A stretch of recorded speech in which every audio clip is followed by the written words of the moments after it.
সেটা হলো মুহতারাম হাজিরিন, এই দুনিয়াটা কর্মস্থল, আমাদেরকে আল্লাহ তাআলা কামলা হিসাবে পাঠাইছেন। কখন কোন কাম করতে হবে, কোন কাজের জন্য আল্লাহ রাব্বুল আলামিন কোন সময় নির্ধারিত রেখেছেন, এই শিডিউল আল্লাহ পাকের পক্ষ থেকে নির্ধারণ করে দেওয়া আছে। রমজান মাসে আপনার কি মাস, কি কাজ, রমজানের পরে বাকি 11 মাস আপনার কি কাজ, ফজরের সময় কি কাজ, জোহরের সময় কি কাজ, আসরের সময় কি কাজ, মাগরিবের সময় কি কাজ, এশারের সময় কি কাজ, দৈনিক 5 বেলার কি কর্ম, আপনি চলতে ফিরতে উঠতে বসতে, আপনার ব্যবসা বাণিজ্য চাকরি নকরিতে আপনার সেই ক্ষেত্রে আপনার কর্ম কি, লক্ষণীয় কি, কোন বিষয়গুলো আপনি খেয়াল রাখতে হবে, এই সব কিছু নিয়ম নীতি আল্লাহ পাকের পক্ষ থেকে নির্ধারণ করে দেওয়া আছে। যদি শিডিউলে গড়বড় হয়, এদিক সেদিক হয়, তাহলে ফলাফলের মধ্যেও ঝামেলা হবে। এই জন্য মুহতারাম হাজিরিন, যারা নির্ধারিত কাজ না করে সময় নষ্ট করতেছি, অবহেলায় জীবন যাপন করতেছি, মনে রাখেন হাসরের দিন যদি আমল নামা ডান হাতে না পাই, তাইলে কিন্তু কপাল খারাপ, বড় বদনসিব, নসিব বড় খারাপ। এই জন্য প্রতিদিন একটু হিসাব মিলায়েন এই দুনিয়ার কর্মস্থলের ব্যাপারে, যে আল্লাহ যেই কর্মস্থলে কামলা বানায়া পাঠাইছে, এই কর্মস্থলের কাজ কি ঠিক মতো করতেছে কিনা। প্রত্যেক দিন একটু হিসাব মিলায়েন।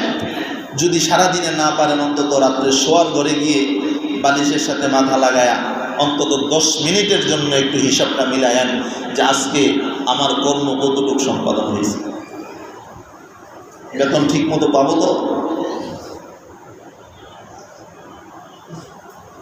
এই হায়াত পর্যন্ত, আজকের এই দিন পর্যন্ত অতীত যা হয়ে গেছে, এই বিগত দিনগুলোর মধ্যে কি পরিমাণ সময় নষ্ট করেছি, কি পরিমাণ হুকুম লঙ্ঘন করেছি, আল্লাহ পাকের আইন কি পরিমাণ অমান্য করেছি, এই কর্মস্থলে যে কাজের জন্য পাঠাইছে এই কাজ কি পরিমাণ নষ্ট করছি, এই সময়গুলোর কথা, এই আমলগুলোর কথা, এই কাজগুলোর কথা একটু হিসাব মিলাই,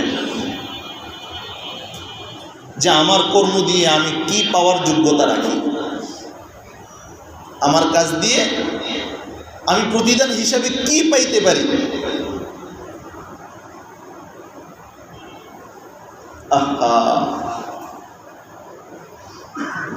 खबर सोए मरकद, नजर सोए दुनिया, किधर जा रहा है किधर देखते हैं। কবি বলে, প্রতিনিয়ত প্রতি মুহূর্ত তোমার কদম তো কবরের দিকে অগ্রসর হচ্ছে। তোমার হায়াত জিন্দেগি থেকে 1 বৎসর অতিবাহিত হয়েছে, তুমি 1 বৎসরের জন্য কবরের দিকে রাস্তা অগ্রসর হয়েছে।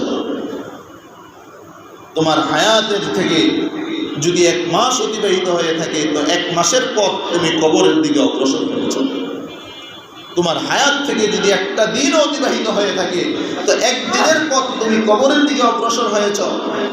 তোমার হায়াত থেকে যদি 1 ঘন্টা 1 মিনিট অতিবাহিত হয়ে থাকে, তো ওই 1 ঘন্টা 1 মিনিট তুমি কবরের দিকে অগ্রসর হয়েছ। কিন্তু বড় দুঃখের বিষয় হইল, তুমি তো কবরের পথের যাত্রী, কবরের দিকেই তুমি যাচ্ছ। বড় পরিতাপ আর আফসোসের বিষয় হইল, তুমি তাকায় আছো উল্টা পথে, তোমার নজর অন্যদিকে, কবরের পথে, কবরের দিকে তোমার দৃষ্টি নাই। ووضع الكتاب فترى المجرمين مشفقين مما فيه ويقولون يا ويلتنا ما لهذا الكتاب لا يغادر صغيرة ولا كبيرة إلا أحصاها ووجدوا ما عملوا حاضرا ولا يظلم ربك أحدا।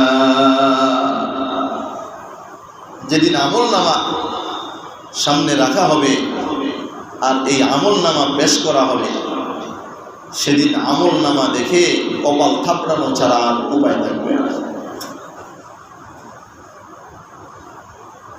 অন্য আয়াতে আসছে ইয়াউমা ইয়া'আদ্দু যালিমু আলা ইয়াদাইহি, যারা আল্লাহর হুকুম লঙ্ঘন করেছে, আল্লাহর হুকুম মানে নাই, নিজের মন মতো জীবন যাপন করছে, সময় নষ্ট করেছে, ঠিক মতো কামলা দেয় নাই, আল্লাহ বলেন ওই জালেমরা হাসরের দিন আফসোস করতে করতে তাদের আঙ্গুলগুলো চাবায়া কামড়ায়া, গরু ঘাস খাওয়ার পরে মুখ থেকে চাবায়া বাহিরে ফেলে না, ঠিক এরকম করে ফেলবে, আঙ্গুলগুলোর অবস্থা এরকম হবে। আল্লাহ বলছেন আফসোস করে, হায় হায় সময় কেন নষ্ট করলাম, সময় কেন কাজে লাগাইলাম না। মুহতারাম হাজরিন, আমার মালিক আমার প্রতি কত দয়াবান, অন্যান্য উম্মত থেকে আমার হায়াত অনেক কম, এই জন্য আল্লাহ রাব্বুল আলামিন এই মাহে রমাদানে একটা রাত্র দিছে, যেই একটা রাত্র কাজে লাগাইলে আমি কমপক্ষে 83 বৎসরের সওয়াব পাই যাব। এরকম 10টা রাত্র কাজে লাগাইলে 800-1000 বৎসরের হায়াত পাইয়া যেই পরিমাণ সওয়াবের ভাগীদার হইল, 10টা রাত্র কাজে লাগাইলে আমার আমল নামায় আপনার আমল নামায় এই পরিমাণ সওয়াব লিপিবদ্ধ হবে। আল্লাহ এটাই বলছেন লাইলাতুল কদরি খায়রুম মিন আলফি শাহর তানাজ্জালুল মালাইকাতু ওয়ার রূহু ফিহা বিইذনি রাব্বিহিম মিন কুল্লি আমর সালামুন হিয়া হাত্তা মাতলাইল ফাজর। এই রাত্রটা হইল শাহরু রমাদান, রমাদান মাসে। ওই গুরুত্বপূর্ণ রাত্রিটা কোন মাসে? রমাদান মাসে। বৎসরে 12 মাস, 12 মাসের 1 মাস হইল রমাদান মাস। আর এই রমজান মাসের মধ্যে আল্লাহ তাআলা এই রাত্রিটা দিয়েছে। আল্লাহ যদি বলতেন যে একটা রাত্র আমি দিছি, তবে এই রাত্রটা 12 মাসের যে কোনো এক রাত্রে, এই কথাটা কইলেও তো আল্লাহর বেইনসাফি হইতো না। যদি বলে দিতেন যে 12 মাসের যে কোনো এক রাত্রে এই রাত্রটা খুঁজে বাইর করে লও, তাইলেও কি আল্লাহর উপরে দোষ চাপানো যেত? কিন্তু আল্লাহ তাআলা 12 মাসের 11 মাস বাদ দিয়া বলছে যে এটা রমজান মাস, একটা মাস নির্ধারণ করছে। আবার এই 1 মাসের নবী মুহাম্মদ রাসূলুল্লাহ সাল্লাল্লাহু আলাইহি ওয়াসাল্লাম রমজানের শেষ দশকের মধ্যে নির্ধারণ করে দিয়েছে। বলেন সুবহানাল্লাহ। নবীজি প্রথম 10 দিনে ইতিকাফ করছে। জিবরাইল আইছে, আয়া বলছে ইয়া রাসূলুল্লাহ, আপনি যেই রাত্রের সন্ধানে আছেন এটা আগামী দশকের মধ্যে। নবীজি দ্বিতীয় দশকে ইতিকাফ করছে। এবার জিবরাইল আসছে, আয়েশা বলছে ইয়া রাসূলুল্লাহ, আপনি যেই রাত্রের অপেক্ষায় আছেন এটা শেষ দশকের মধ্যে আপনি তালাশ করেন। এরপরে নবী শেষ দশকে ইতিকাফ করছে। এই শেষ দশকের মধ্যে আবার আল্লাহওয়ালাগণ, বুজুর্গানে দিন, ওনারা প্রাধান্য দিচ্ছেন বেজর রাত্রিগুলোকে।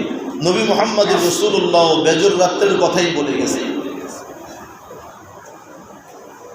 ফিল উইত্রি মিন আশরিল আওয়াখিরি মিন রমাদান, রমজানের শেষ দশকের বেজর রাত্রি। এই একটা রাত্রের জন্য পাওয়ার জন্য 10টা দিন আল্লাহর রাস্তায় কুরবানি করা। আলহামদুলিল্লাহ, আমাদের এই মসজিদে এই পর্যন্ত 12 জন ইতিকাফে আসছেন। বলেন আলহামদুলিল্লাহ। তো এই সৌভাগ্য এই 12 জনেরই শুধু হইল, আমরা দুর্ভাগ্যই হইলাম। এই রাত্রের তালাশ, এই এক রাত্র দিয়ে 83 বৎসর 4 মাসের সওয়াব এই 12 জনেরই শুধু দরকার, আমগো দরকার নাই। দরকার হইলে তো বসতাম, হই তালাশ করতাম। হই আল্লাহ তাআলা আমাদেরকে বুঝ দান করুন। বলেন আমিন। মুহতারাম হাজরিন, এই মাসের একটা গুরুত্বপূর্ণ আমল হলো সদকাতুল ফিতর। সদকাতুল ফিতর, নবী মুহাম্মদ রাসূলুল্লাহ সাল্লাল্লাহু আলাইহি ওয়াসাল্লাম বলছেন,